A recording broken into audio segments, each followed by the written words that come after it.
All right, sports fans, how's everybody out there doing? William Martin coming at you one more time here on YouTube with another edition of the 300 Pounds of Sports Knowledge Podcast. Now, when the 2021 Major League Baseball season began, the San Diego Padres were expected to be in contention with the Los Angeles Dodgers for the top spot in the National League West. That was the case early on as the Dodgers and Padres were battling it out. But, things changed quickly because the San Francisco Giants came out of nowhere and they currently have the best record in baseball, which left the Dodgers and Padres to scramble for the potential wild card spot. Now, the Dodgers were able to catch the Giants, but the Giants have, still held on to that first place lead in that division. And, at one time it looked like it was going to be Dodgers Padres or Giants Padres for in a wild card game.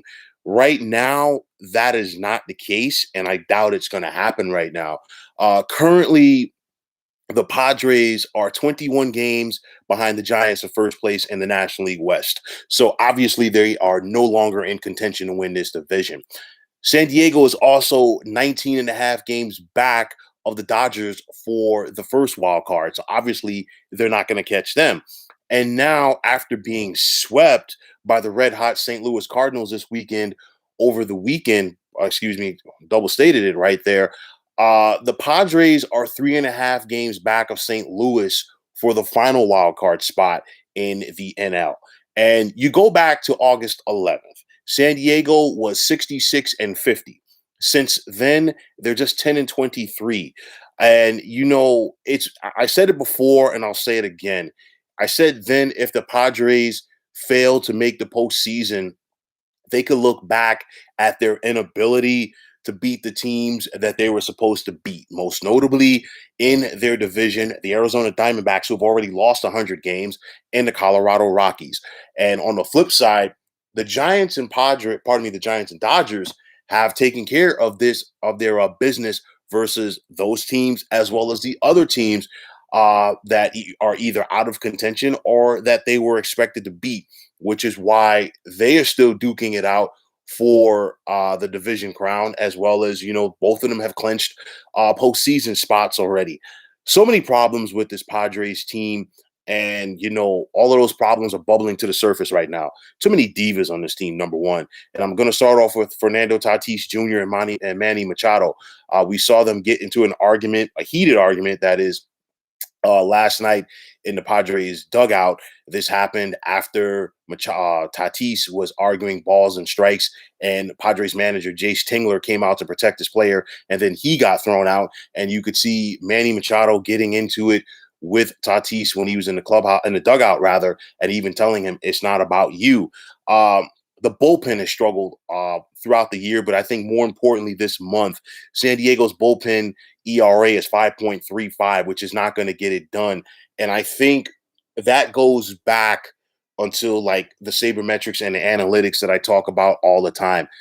These teams, they're focusing so much on guys just going out there being power pitchers. Every starting pitcher is not a power pitcher. You got to get it through your head. Everybody does not have the ability to consistently throw 98 and 99 on every pitch. And they're focusing on, well, if our starter could just get us 4 or 5 innings, you're wearing out your bullpen. And you could see it right now with this Padres bullpen. They were sharper earlier on in the season. They're out of gas. There's no other way around it.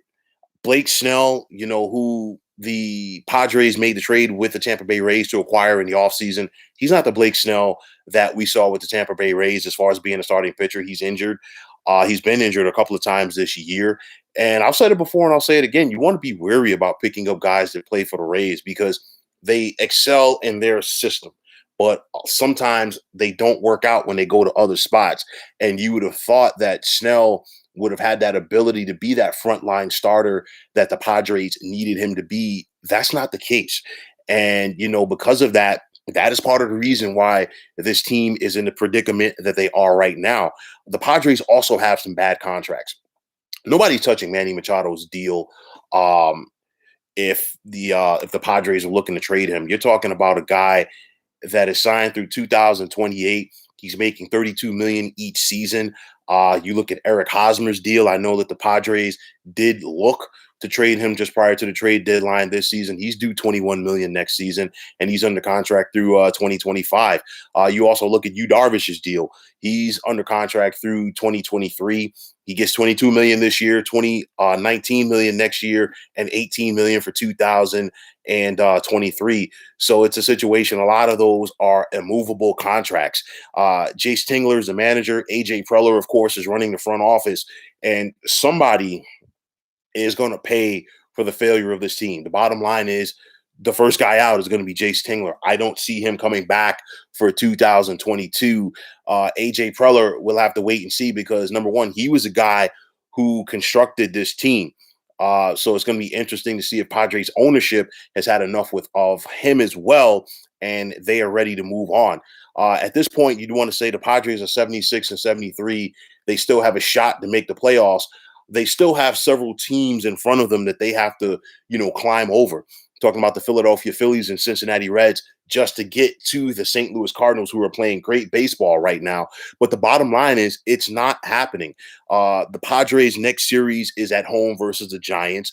The Giants don't want to take the foot off of the throttle because they know that the Dodgers are nipping at their heels, and they know how important that it is to win that division and avoid that wild card game. Then after that, the Padres rather host the Atlanta Braves, and the Braves, they have taken a step back. They're still in first place in the National League East, but they want to try to get things turned around so they could clinch their division and get to the postseason. After that, they're at the Dodgers and they're at the Giants, and again, neither one of these teams can take their foot off of the throttle because each other is duking it out, and they know how important it is to to win your division and avoid that wild card game. So I think we're going to see some changes in the 619 this off season. Would the Padres try to eat some of that money on some of those deals? I doubt it because they are a smaller market team, and the last thing that they'd want to do is have dead money on their payroll. But the bottom line is this team is not going to win. I said it then, and I'll say it now as well. I think the Padres made a mistake.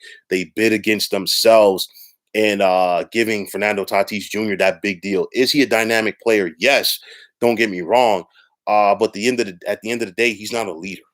Manny Machado is not a leader. Eric Hosmer showed leadership skills in Kansas City with the Royals as he was a big part of that championship club, but it just has not, transferred over here to San Diego at least. This is an immature team. You look at the Padres and they made the playoffs last year. It was the whole Slam Diego thing. They hit so many grand slams last year. They made the playoffs in the expanded postseason due to the shortened regular season last year.